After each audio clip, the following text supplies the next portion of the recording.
প্যারি, তোমার কি সর্দি হয়েছে? দেখি কেমন সর্দি হয়েছে, দেখাও তো। হ্যাঁ, আচ্ছা। ও বাবা, খুব ঠান্ডা লেগেছে না?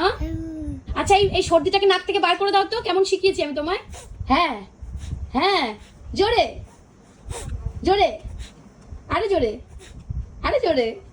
হচ্ছে না, আরে জোরে।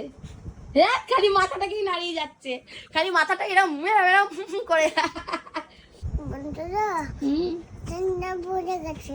ঠান্ডা পড়ে গেছে, হ্যাঁ ঠিক বলেছো। আমি কফি খাবো না। তোমাকে কে বলছিল কফি খেতে? সূর্য কাকা। সূর্য কাকা। কফি খেতে হয়, কখন কফি খেতে হয়? ফুচকা খেতে হয়, আর আইসক্রিম খেতে হয়। হ্যাঁ, ফুচকা খেতে হয়, আর কাটবে খেতে হয়। তাই নাকি? না না, শীতকালে কফি খেতে হয়। কাটবে খেতে হয়, না না ফুচকা খেতে হয়। না, ফুচকা খেতে হয় না। পিপি বলছিল তো। পিপি বলছিল ওটা গুজের সময় খেতে হয়।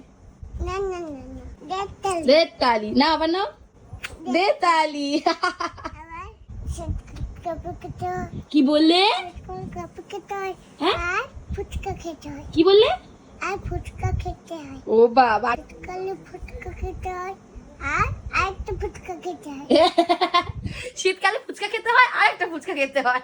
আরেকটা ফুচকা খেতে হয়, কেউ কফি খেতে হয়। মাম্পু, হ্যাঁ তুমি কফি খাবে? হ্যাঁ, শীতকালে কফি খেতে হয়, প্যারি জেনে গেছে। আর ফুচকাও খেতে হয় সাথে।